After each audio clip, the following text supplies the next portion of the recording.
Time skip. Doo-doo-doo-doo-doo.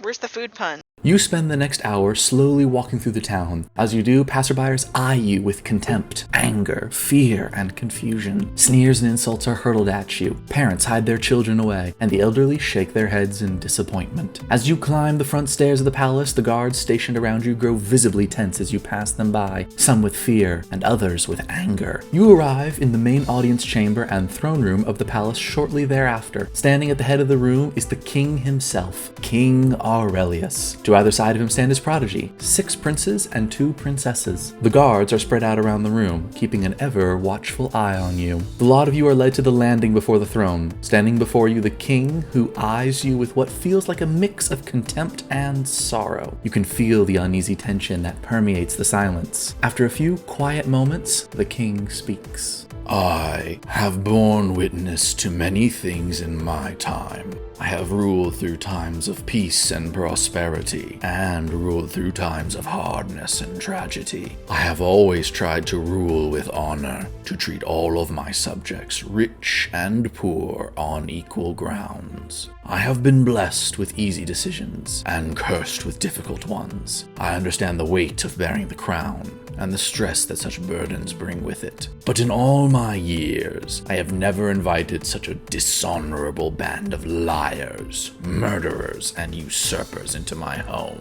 Captain Leaf was a good man, one who served his country proudly and faithfully, a man you cut down. My many years as king have left me with a wealth of hard-earned wisdom, yet I cannot, for the life of me, figure out why you did that. But I suppose the time for deliberation has passed. You have made it abundantly clear that it is the time for action. You are hereby accused of murder. Do you have anything to say for yourselves? Any defense you wish to bring forth?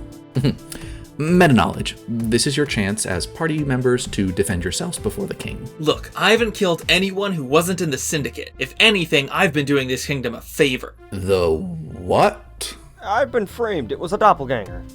There's more of you? Oh, senpai! First of all, I never specified that it was you in particular. As such, your immediate rebuttal in your defense all but confirms that you did, in fact, do it. Secondly, there were over a dozen eyewitnesses, all of which attested to you committing the murder. Thirdly, a common shapeshifter doesn't inherit any of the powers or skills when they mimic your appearance, so there is no way that such a being could pull off what you did, let alone so quickly. Choke on your own crown. It wasn't me, and everyone else here is totally innocent.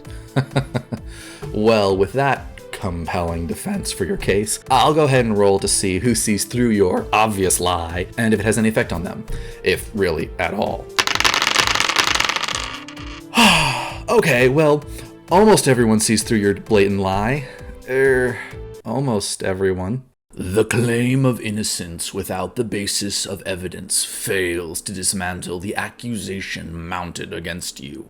Suddenly, release these men at once! The younger princess butts in, cutting off her father mid-speech. The king, his sons, his other daughter, and the guards all stare at the younger princess in confusion and surprise. Meta-knowledge, she crit failed to see through your deception, and for some God only knows reason, she believes you. Belay that order! My daughter, what is the meaning of this? Father, can't you see? These men are innocent. They have been wrongfully accused of this horrendous crime they didn't commit. I know not what deception has been pulled over our eyes, or who killed our beloved Captain Leaf, but I know that in my heart of hearts that it was not these men. What we are doing here is not justice, it's justification. We have done little more than chosen a likely group of individuals upon whom we wish to take out our pain and sorrow, punishing them for what we have lost because we cannot punish those who are truly guilty. I will not stand here idly by and watch you soil your hands with this wrongdoing, Father. You must trust me, Father. Guards, release these men immediately! The guards stand at the ready, poised but unmoving, clearly uncertain what to do. They look between their princess and their king, waiting to see whose orders they are to follow. Well, that was unexpected. Amid the kerfuffle and chaos, it becomes evident that a well-placed word could swing the tide of this conversation one way or the other. Everyone roll initiative to determine who gets to speak or act first. 14. 15. 3,502. 13. 16. Alright, time for my signature technique. Sneaking and killing. Roll me stealth. 3,700. Roll to hit, you have advantage.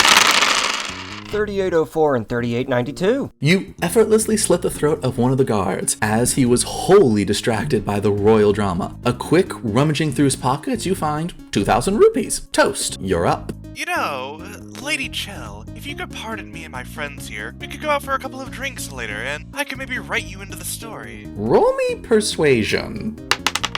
Not 20! Norwin, applying his knowledge of royal etiquette and overall charm, boldly steps forward and takes a graceful bow, while simultaneously taking Princess Chell's hand in his own and placing a delicate kiss on the back of her hand. Princess Chell blushes a bright red, taken aback by your brave forwardness in such a moment. She opens her mouth to protest, but then glances over to see her father and sister still arguing, and you can see what little commitment she has to this undignified situation be tossed to the wayside. She gives you a quick look over, as if really looking you over for the first time, taking in your slender appearance, sharp attire, and charm. She sighs with a smile, firmly takes your hand in hers. I confidently swagger up to the royal family, particularly Yuden.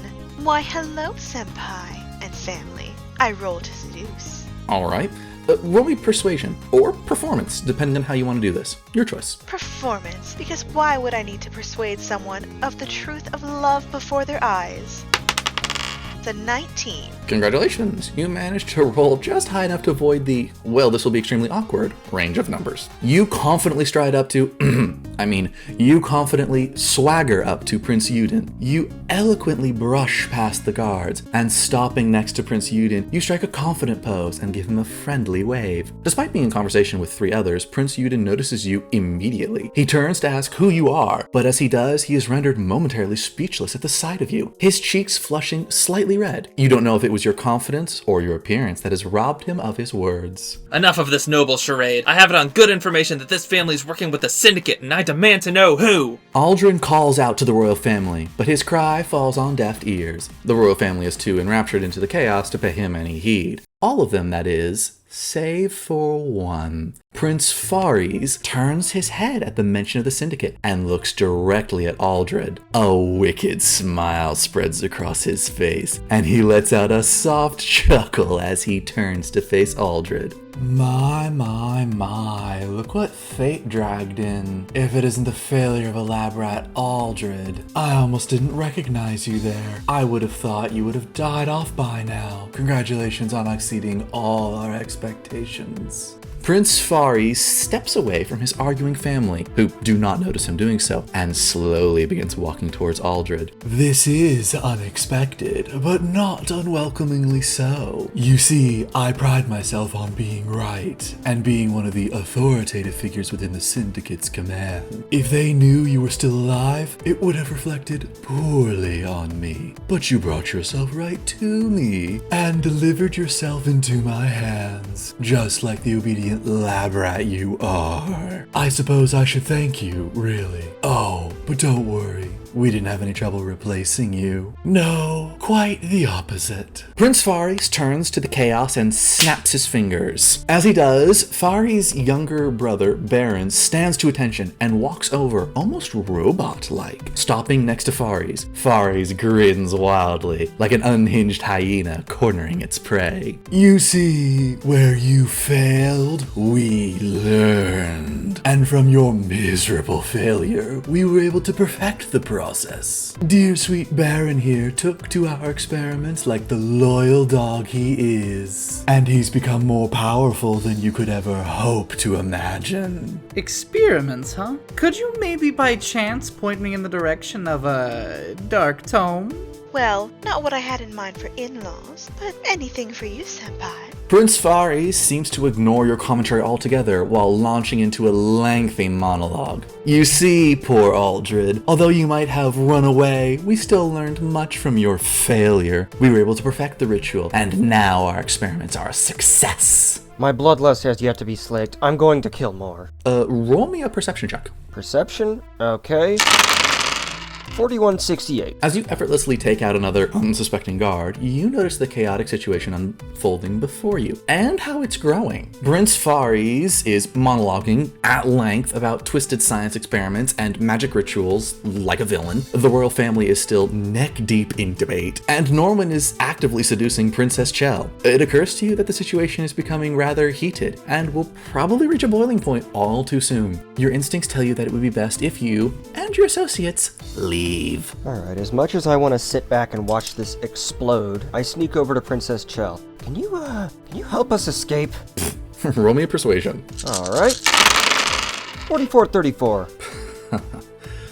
I should have guessed. Princess Chell takes a look around the room and lets out an exasperated sigh. Screw it. I was never going to inherit the throne anyway. Might as well cut my losses. Princess Chell smiles mischievously, like a girl sneaking out past bedtime, and pulling her hand away from Norwin, she gleefully lifts a small part of her flowing dress and pulls out a large, flowery pink and white purse. Before anyone has any time to say anything, she hoists the purse up with both hands and gives the handle strap a firm tug and pulls it back. There's a mechanical click sound, and the sides of the large purse slide down, and the barrel of a minigun extends outwards. The backside of the purse folds inwards, and a circular ammo drum drops down. The purse's handle split, one half extends forward as Princess Chell grasps both halves. Pivoting the device on her hip, she levels the weapon at the royal chaos. She turns to Norwin with a smile. They're all the rage in Chanzelia. She winks and turns back to face her family. It's Coronation Day, you! Princess Chell's words are lost in the deafening noise as she squeezes the trigger of the purse minigun, unleashing a torrent of death. Bullets fly 100 a second, ammo shells spewing to the sides like confetti on a clown's birthday. She pivots the weapon on her hips, sweeping across the room. No one has any time to react. In seconds, the royal guards are plastered with bullets and drop dead where they stood. King Aurelius tries to shield his daughter Zethia to no avail as bullets pierce his cape and pepper him and Princess Zelia with holes. The two drop dead, royal attire soaking in blood. Leonidas, firstborn and heir to the throne, can do nothing but gasp in shock as the wave of bullets passes over him, killing him instantly. Prince Valix and Prince Emilia have just enough time to scream before they too suffer the same fate. Prince Faris turns at their screams to see the onslaught of death sweeping towards him. No, what are you? Prince Faris' words are cut short as his body jiggles violently with bullet wounds, then drops lifelessly to the floor. Only Baron reacts in time, extending his hands outward and to project a shield of clearly dark energy, the bullets bouncing off of it harmlessly.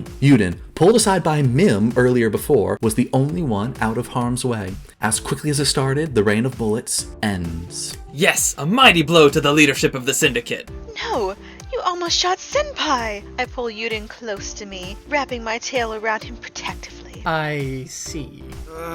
This one's gonna be a pain to illustrate. Baron, eyes fixated on the dead body of Prince Faris, trembles with rage.